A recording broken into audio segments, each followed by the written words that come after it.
partnership with ECDC for this particular instance is to support women to advance in export trade. A partnership with ECDC has been going on since July, and in this particular partnership, we are supporting ECDC to build a sustainable strategy where they can continue to effectively support women in export, the women that they've been supporting through, but also put in place proactive actions that can help them facilitate and address women's needs in export trade.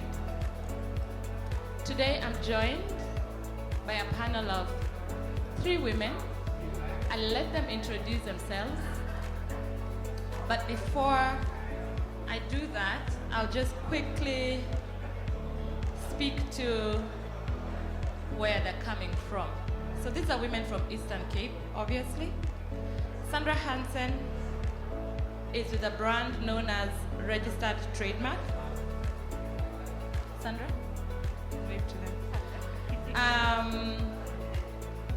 Gando Stenge is with Wild Coast Abalone. And Mary Phillips is with the Waste Takers. So before I hand over to them to introduce, I'd just like to give you a bit of a background into this session. Tfsa has been working to promote export trade from early 2020. We have done this through work with business support organizations across Southern Africa, custom union countries, and Mozambique.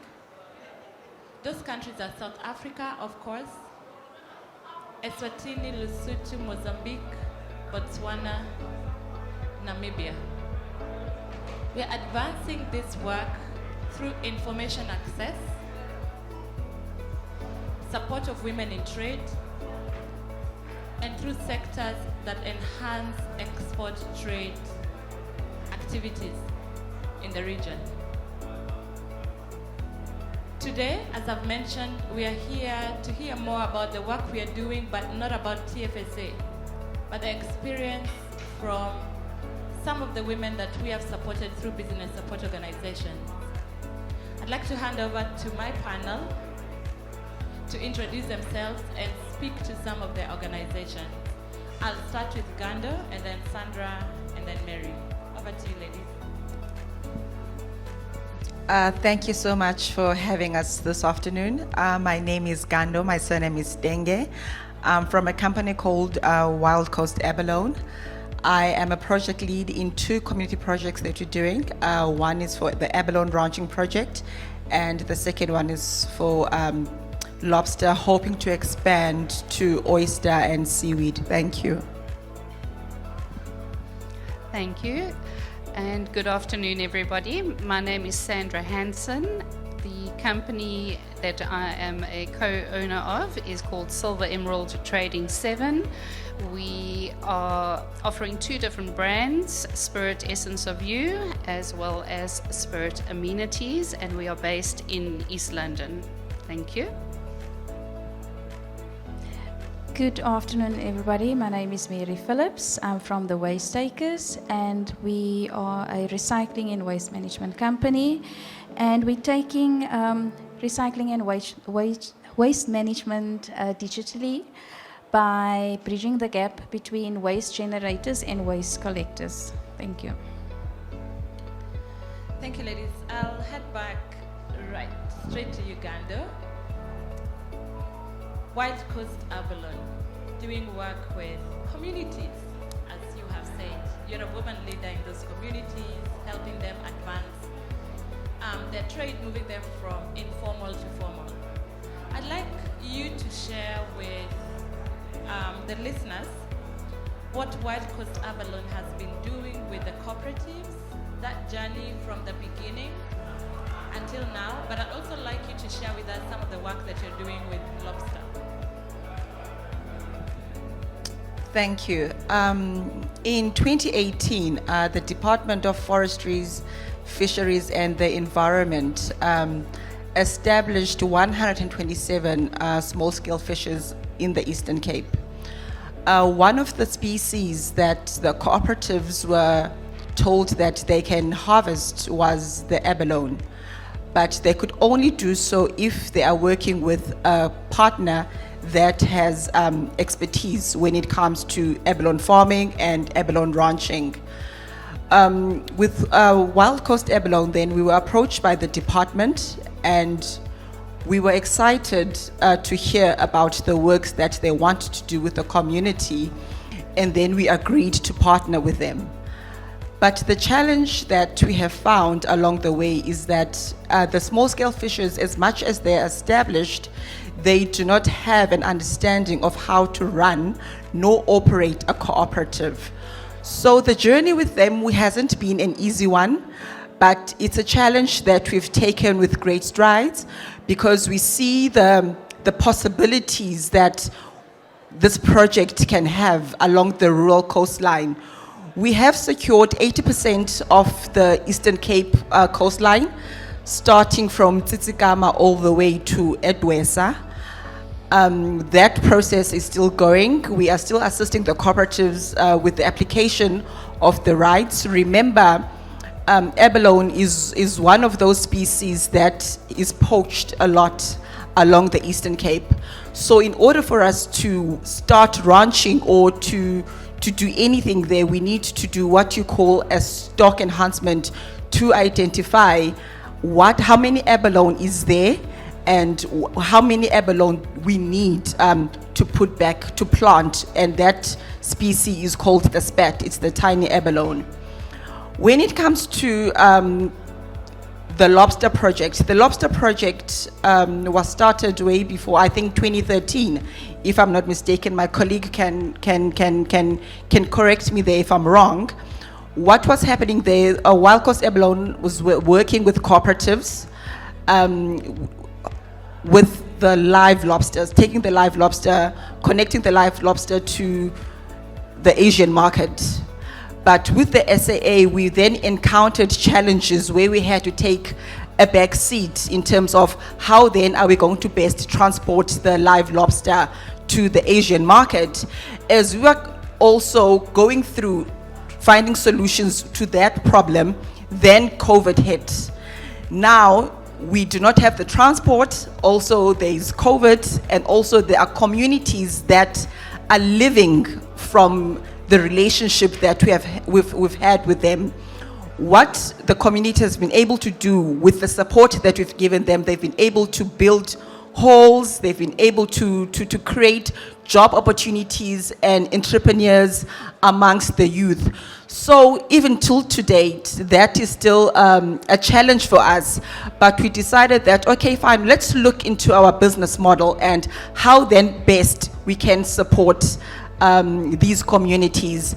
And currently we are underway from harvesting it live, but now to export it as a package process. Thank you. Yeah, thank you very much. When you see me picking up the mic, that's your cue. Sandra, I'd like to pick up from some of the challenges that Gando has shared, and we're looking at them as an organization that has been exporting some of the challenges coming out of the airline challenges that then now drill down to the community that they're supporting, and then COVID.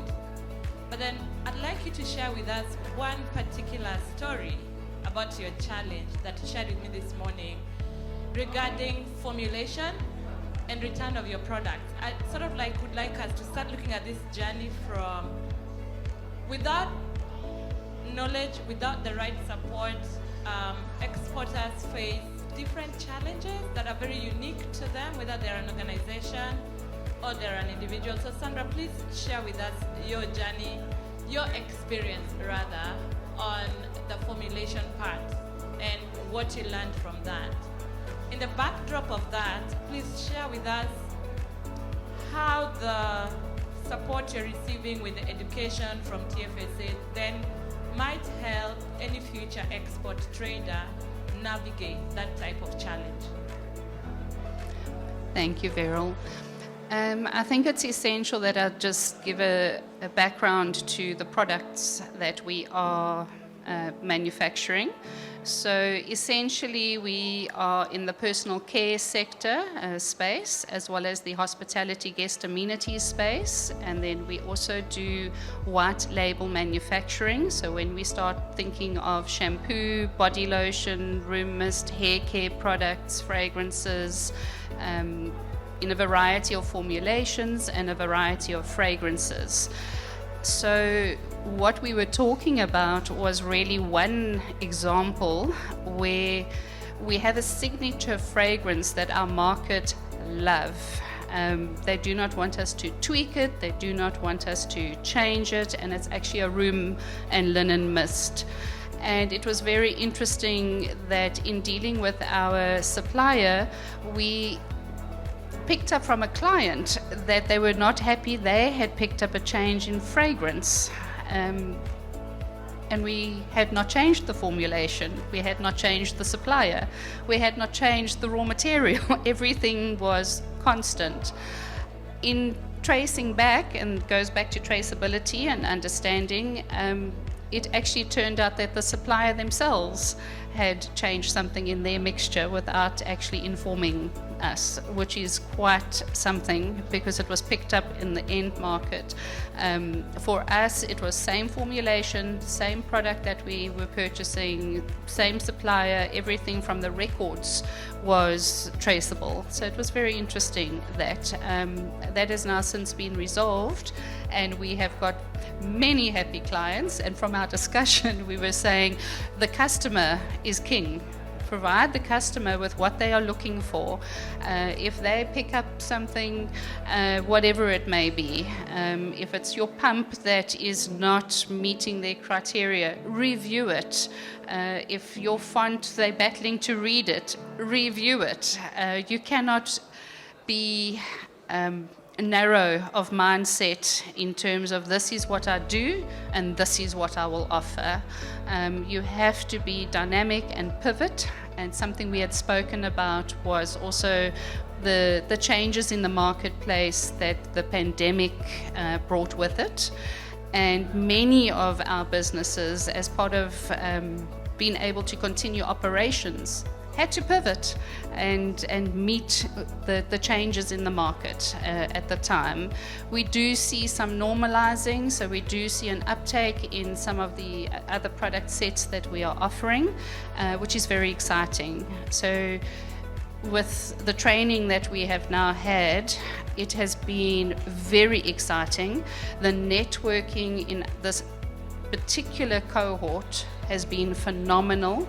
We see how collaboration is key. We cannot be the custodians of all knowledge. We need to work together. We need to collaborate and pool skills, and that is the way that we can all be empowered and as such access a broader market, which is what we all are trying to achieve.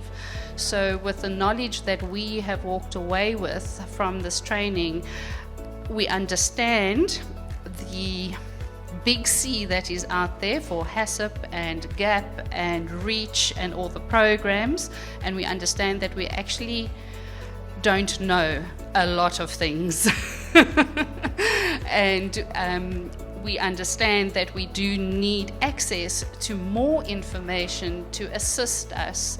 And it starts with acknowledging what you don't know. But if you don't know what you don't know, it's a bit of a difficult thing. So I think we've all walked away from this particular session understanding where we have gaps in our knowledge and what areas we need to improve upon.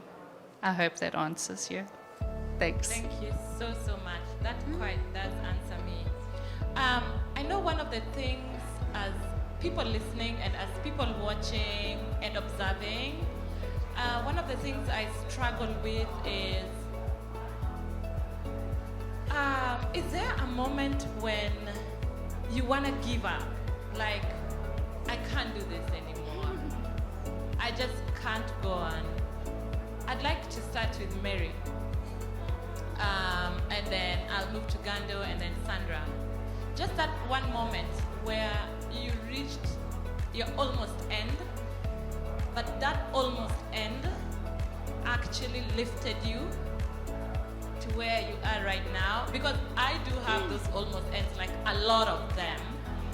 And I'd really like to start with Mary sharing with us, and Gando and Sandra. Thank you. Wow, where do I start? Like you say, I've had a few. I've been 10 years now in this industry, knocking on doors. I'm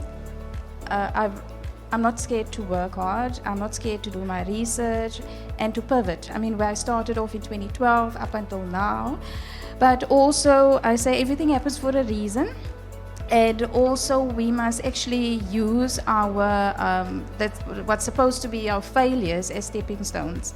When I look at up until 2017, I faced a lot of challenges within my business, especially when it comes to productivity, accessing raw materials, because there's this great gap between waste generators. We all are waste generators, be it at home, be it at the office, be it in industry. We all generate waste. And then on the other side where I am is the waste collector, be it recycling, medical waste. There is this great gap.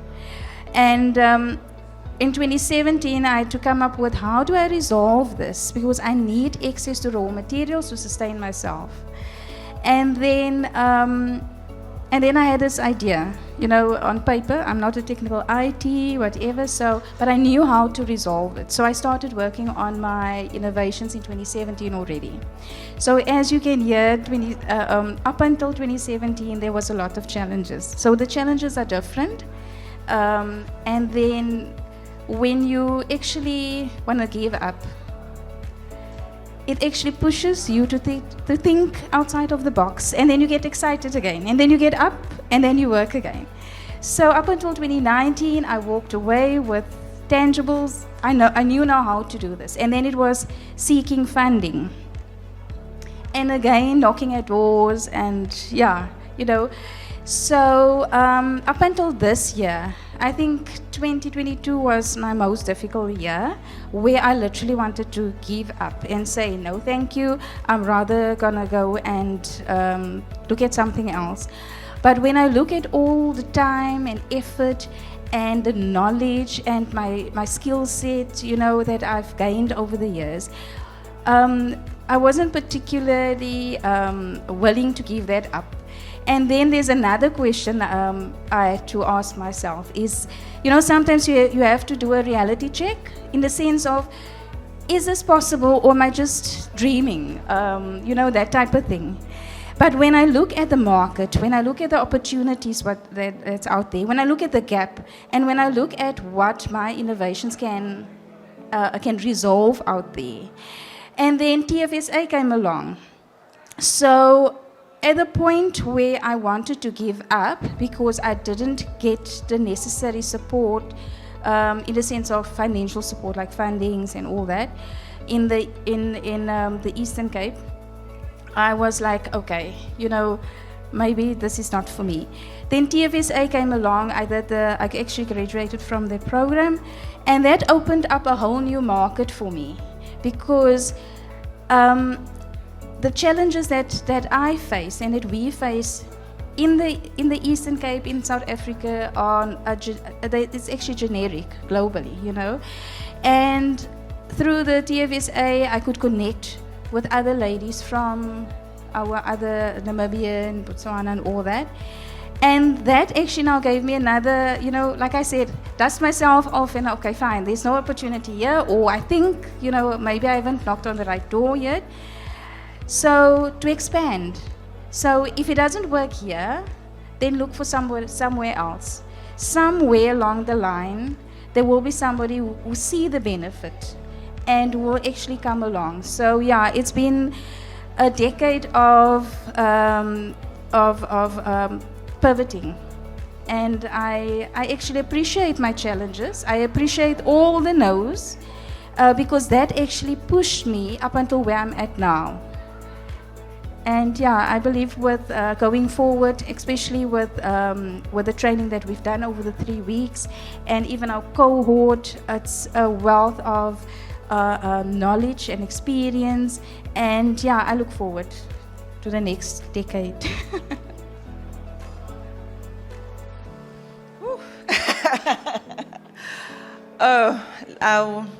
Talking about the challenges or that moment where working with the cooperatives and the communities where we felt like giving up. For us, it has to be when, because our work, we work with people. And with people, you always have to manage relationships, you have to manage dynamics. And as a business, we always have a project plan. And there are timelines that this needs to be submitted at this time. And then when you're working with different stakeholders within the government, it also can be quite challenging for us. But at that moment, every time my colleague and I, we feel like giving up, we then have to remind ourselves of the why are we doing this. Yes, we are working for an organization that produces the fourth best abalone in the world, but what about the communities that we've established those relationships with, that we have said, we are able to do this, we will be able to do this, we are here to provide the solutions for you, we are here to make sure that by the time we leave, you are commercially viable. For us, that is what keeps us going.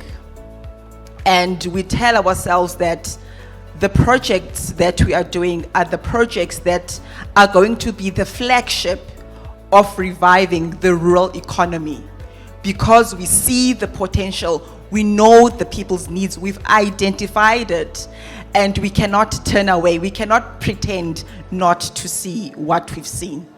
So as much as we have challenges, we face them because we work with people, it makes us even more determined to partner with committed entities such as ECDC, because ECDC, to be quite honest with you, they have held our hands, and they always tell us, I know Putsimpiwa always says to us that it is doable. Let us do these, guys. These are the communities. Nobody is going to revive the economy of the rural Eastern Cape but us. We are the ones that have to go back there and say, this is who we are, this is what we have. Let us go back and impart those skills. Let Transkei be what it used to be. So, in a nutshell, yeah, that's it. Thank you. For me, I would like to just say that the question always remains, are we doing the right thing? Should we stay in business? Are we offering the right service? Are we making sufficient difference? Is the return there? The question stays. However, the passion doesn't die. If there's realities of doing business, it's difficult to be in business. If we take a look at the economic climate, it's difficult.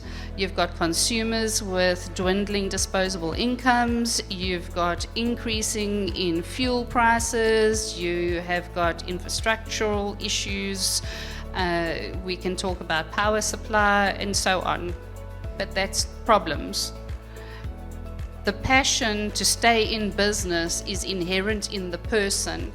So the passion is what drives you with the feeling that you can do this, you will succeed. It doesn't matter what the product is. I think we've learned this in our discussions in our cohort.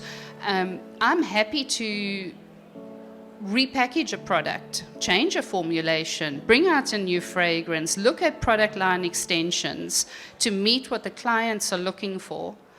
But the passion to stay in business, it's something that is intrinsic in the person. And I think that is what is common among all entrepreneurs. And it was common in our discussions in our cohort in this week, the passion that we all have for what we do.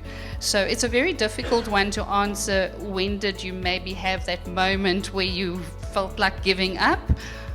They are numerous. We call them school fees. We've paid lots of school fees. We have learned lots of lessons, and it becomes exactly what Mary said. We've learned from it. What do we learn? How do we pivot? How do we adjust? We look at the difference we're making in the communities. And for us, for our business, I didn't mention that the partner in my business is my sister, and that in itself comes with a different dynamic. But what comes from that is that we understand and appreciate each person's skill set. And if you come with that mentality that we can learn from everybody, that we have the passion and we want to achieve, you can work forward regardless of what the red flags and the doors being shut and the no's and the difficulties. And I think that is important, because without that passion, all the no's are going to be difficult to overcome. So that strength of personality, the strength of character is what is needed to continue forging ahead. Thank you. Thank you, Sandra. I'm going to go back to Gando, and this one is very specific to you, Gando. You're a woman, and you're working in this space. And I know sometimes there are certain, and to all of you, there are certain cultural or social norms that do not expect you to grow, realize your potential, and even to serve your community in the way that you are doing it as a woman in your position.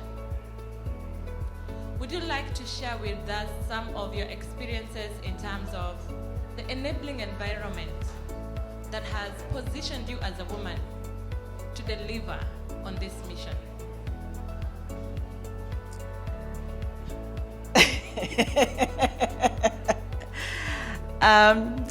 I should say that I've been very fortunate to work under the leadership of Mr. Richard Clark, the CEO of Wild Coast Abalone, and under the leadership of my colleague, Xolile Sikaji. Because I do not feel that I'm a woman in a space that I'm not supposed to be in, to be quite honest.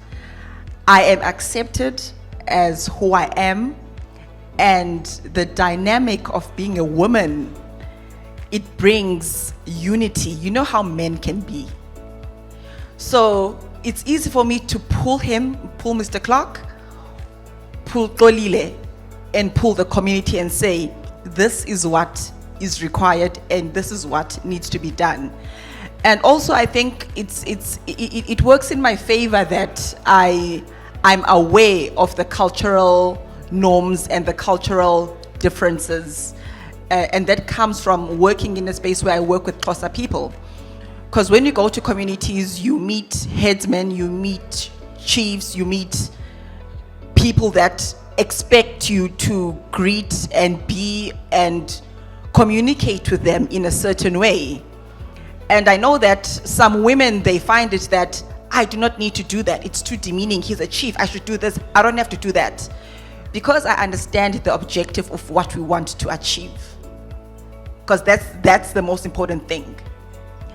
I am not going to be receptive and say that now, when I'm going to have an imbizo, I'm going to get there wearing my pants or my shorts or whatever. I accept, because I'm walking into someone's terrain. I need to respect how they do things. And it's one of the things that our brilliant facilitator, who likes to call himself a guide, Mr. Mark Adams, said. He said to us that when you are working with different environments and different people and different cultures, you need to accept and respect the dynamics of the culture that you want to do business with. If the Chinese say to you, do not look at me in the eye, you do not look the Chinese in the eye. It's simple. Because at the end of the day, you are dealing with what? The funds. You want to create a business that is going to be sustainable. You want to build sustainable and lucrative relationships. And that is the only way you will be able to build trust. His famous word, trust. Trust is people's cultures and dynamics. Thank you. Mary. No, that's not for everyone. Sorry. It was for Kando. You've taken 2 courses. I know you took the September to December cohort Tfsa course. No. You didn't take the December to, but you. Sorry. The March. Sorry, it was the March. Absolutely. Sorry.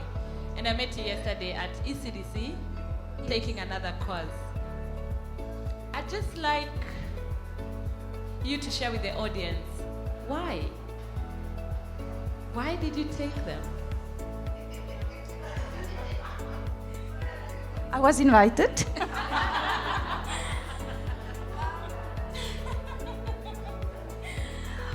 Okay, like I've mentioned before, the challenges, and I just felt that at that time when the opportunity came along in February, it opened up. I had, because I'm stubborn, I think, but I like to call it persevering. I just had to look at where else. I mean, the Eastern Cape or South Africa is not my boundary.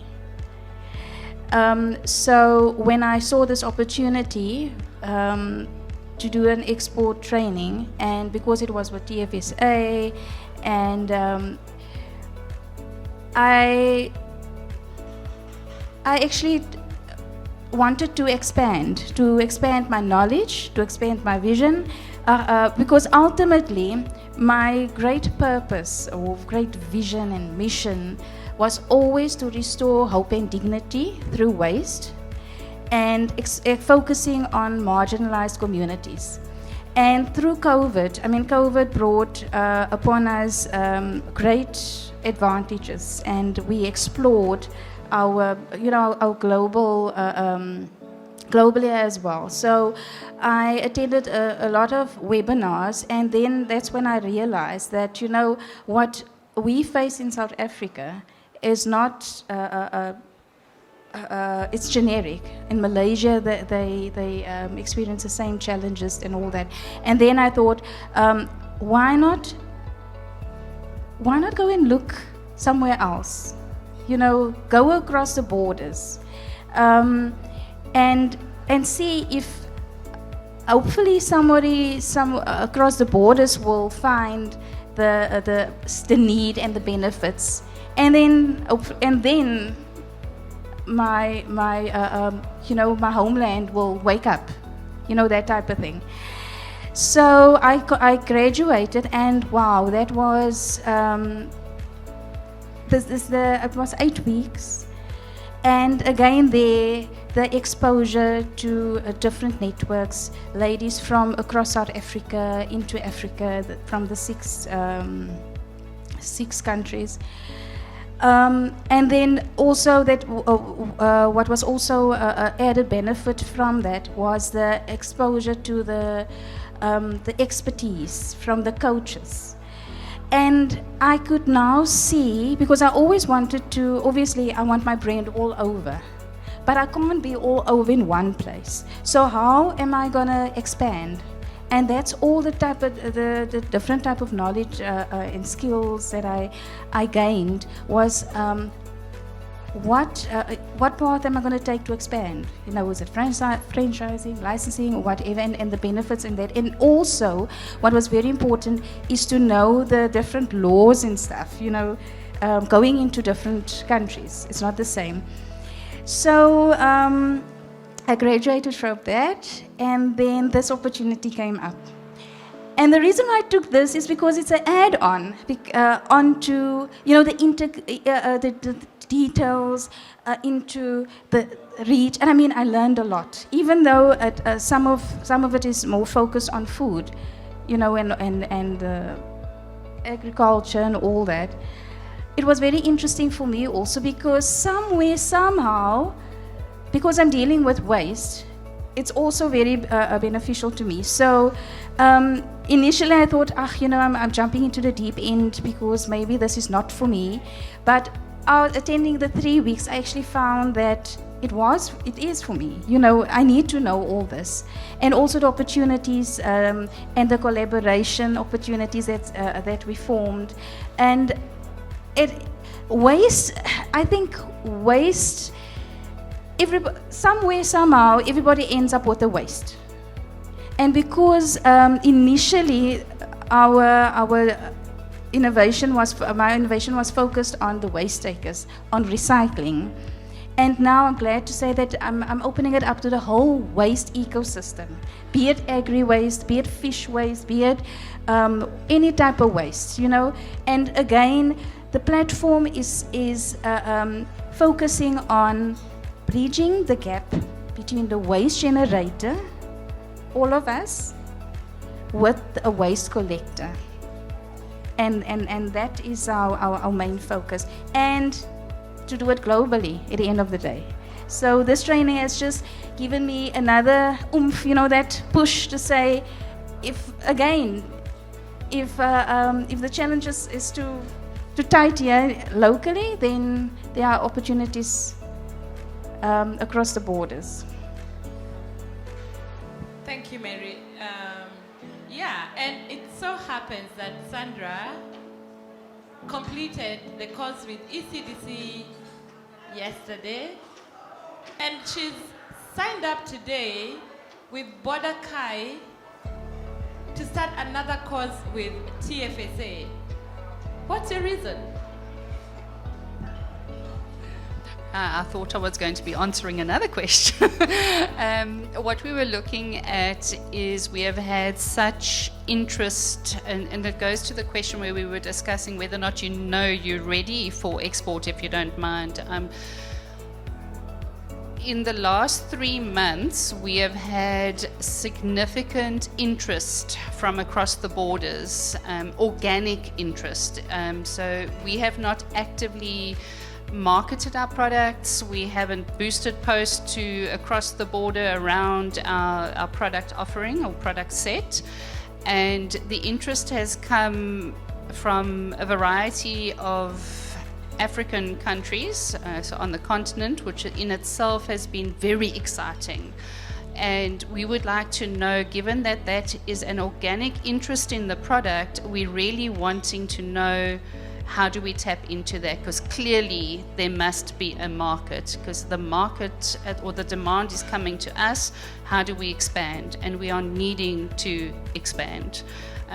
So the reason for signing on is we've realized there are gaps in our knowledge, and I'm looking at how can I close those gaps and benefit from programs such as the Tfsa program. Thank you very much.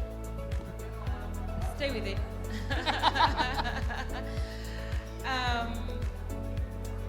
For anyone who's listening and you're interested in joining the Tfsa Women in Export Trade Program, please reach out to ECDC and Border Kai. We are partnering with them here, and they will facilitate you.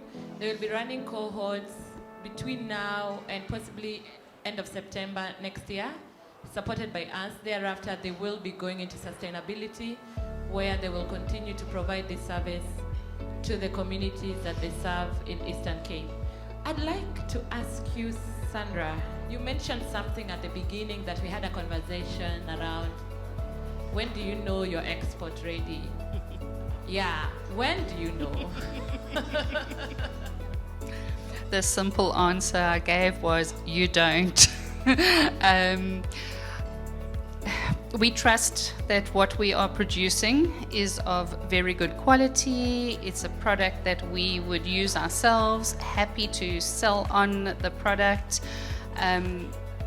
However, we don't know that we are export ready, because I think you always sit back and wonder, is what I'm doing good enough for the export market? Is it ready? Is it packaged correctly? Is it right for the export market? So the questions remain. However, I think through programs such as this, you start realizing it is. I've got some processes in place. I have traceability. I'm doing this within my business.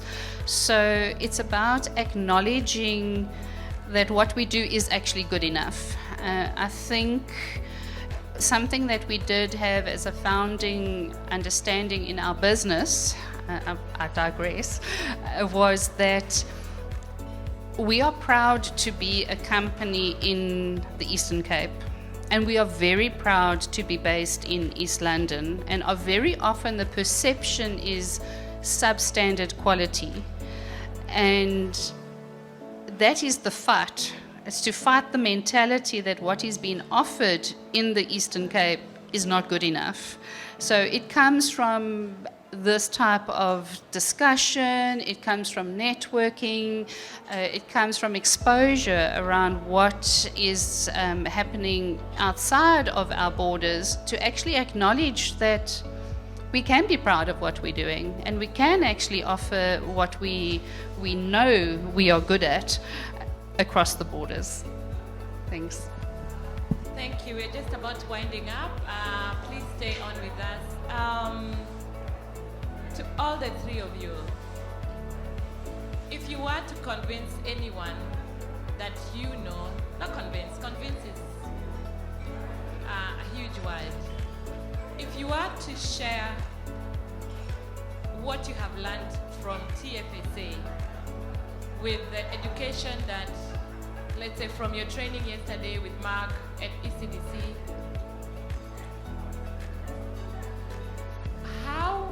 what is the motivation from the training, not going into the training?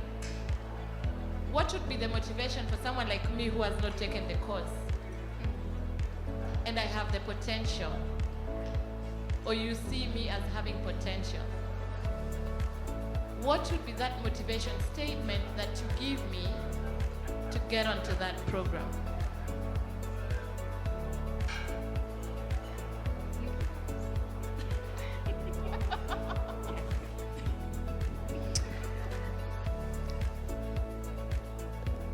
I have just a comment on that. One thing that I've realized is that when you start a business, from the get-go, make it internationally competitive. Comply, comply, comply.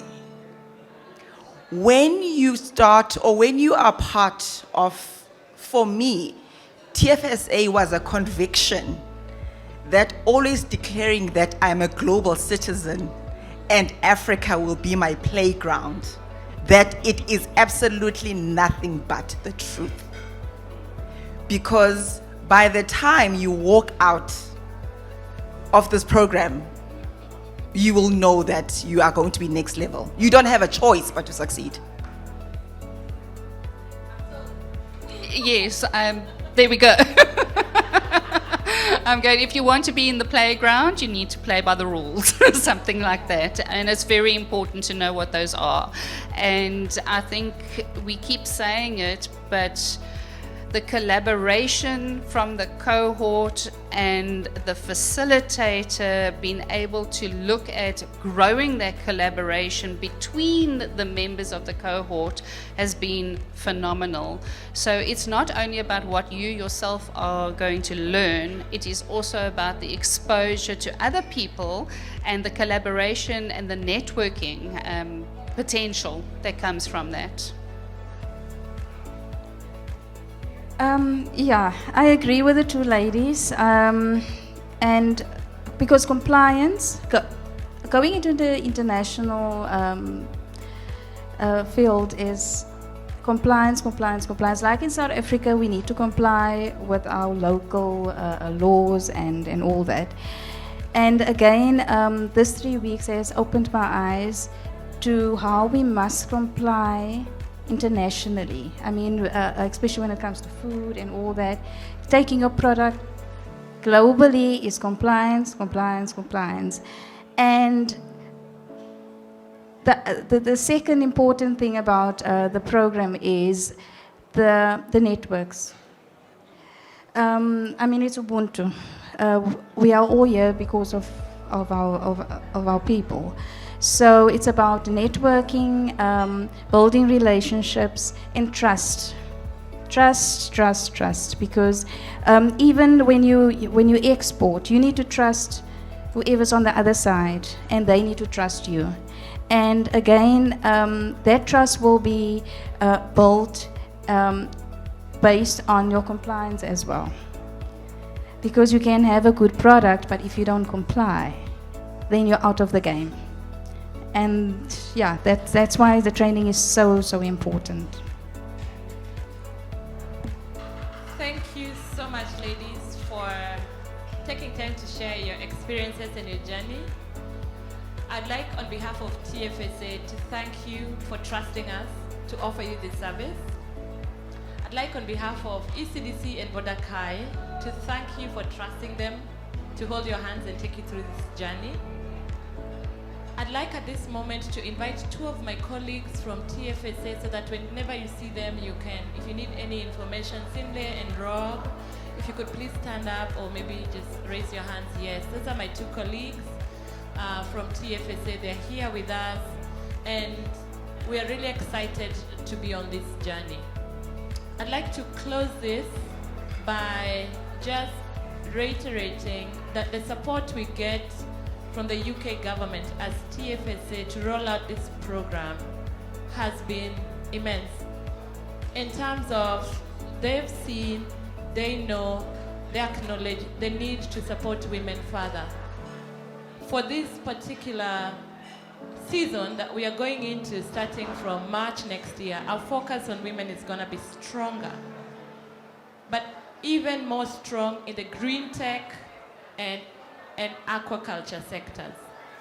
So as you hear me say this, please raise your hand, send an email, stop by our booth number 32, reach out, and please just talk to us and hear more about our offering. I'd like us to focus on the screen maybe so we can see the contacts and the different connection points that we have at Tfsa. So Zina is going to share that with us. She'll leave it up there for a bit, but at booth number 32, we can take your details and we'll definitely communicate. We normally offer webinars that you can attend, and I'd like to just hand over the microphone to Rob so that he can tell us a bit more about those webinars. Rob, I'll hand over to you right now.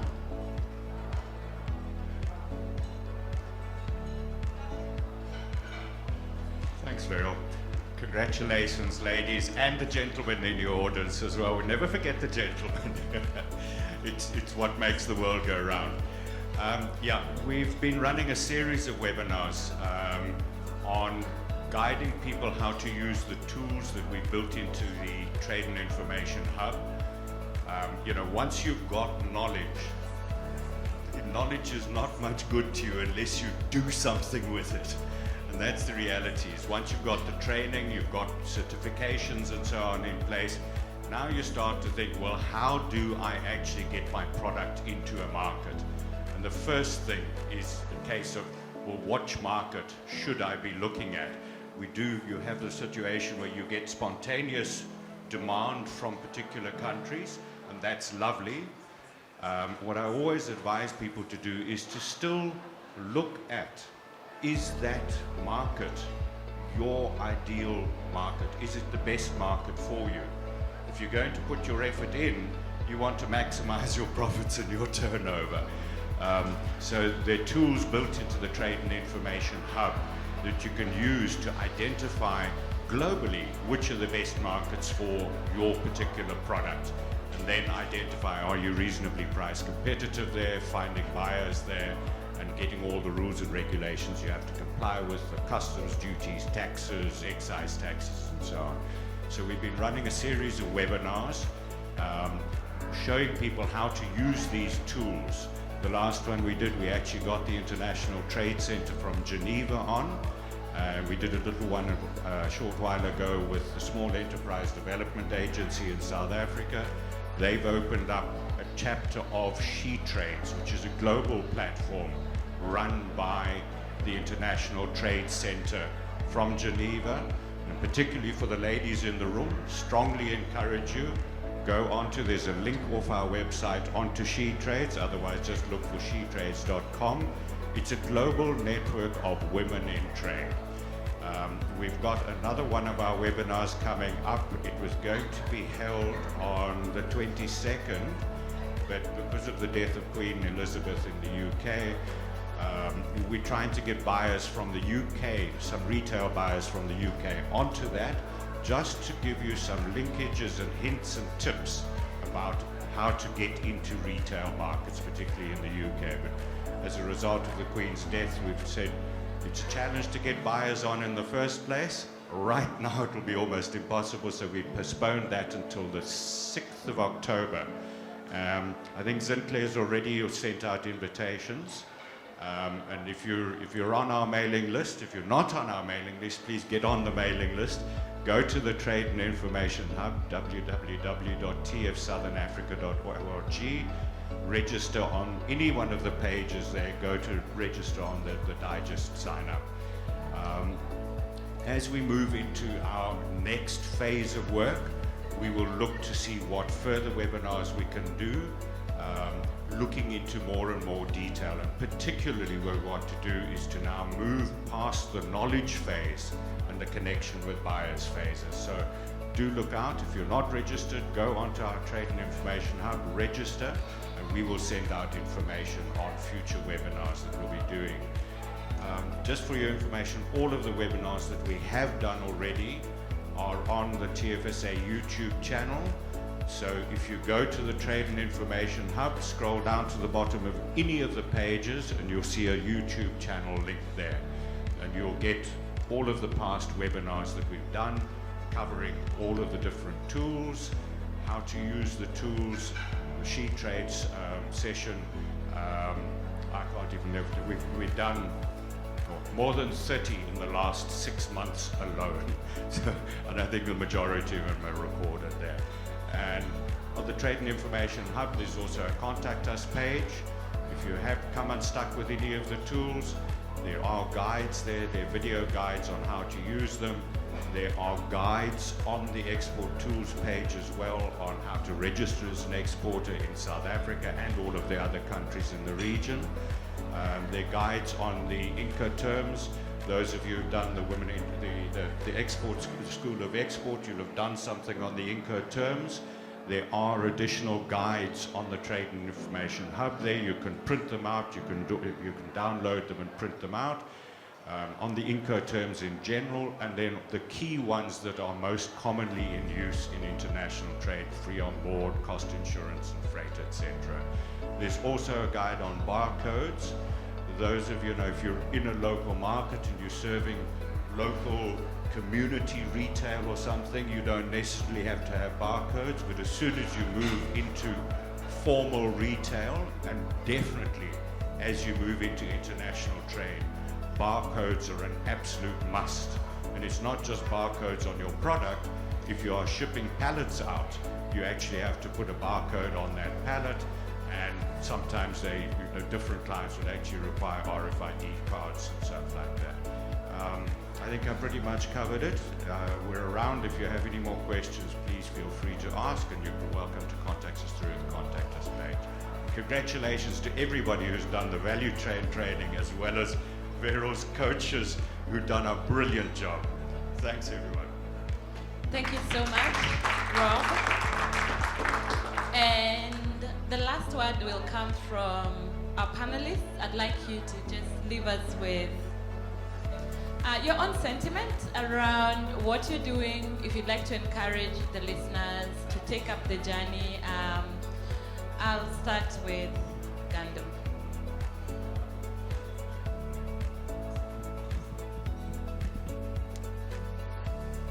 For me, it's just to tell the audience that if you have got that burning desire and passion to start a business, follow that desire, follow that passion, but at the same time, do you have a market for it? That is the most important one. identify your market so that when you start that business, you are working towards something that is already there, it exists.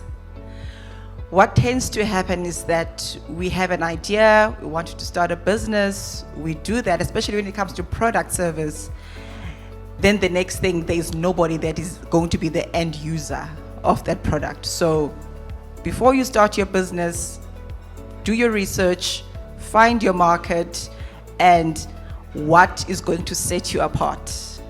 What is going to be unique about you? Thank you. Thank you. To me, it would be having the passion. Your idea can be exactly that, an idea. It needs to be fueled by passion and then action. Nobody's going to do it for you. So as long as you are sitting back and waiting for somebody else to connect you with a supplier or put it into action or write out your business plan for you, you are then waiting to be the receiver. Yet as an entrepreneur, the action comes from you. The passion comes from you. You are the driver. So the power and the belief that you can make it happen is within you, and I think that's important. And not to give up, and that self-belief.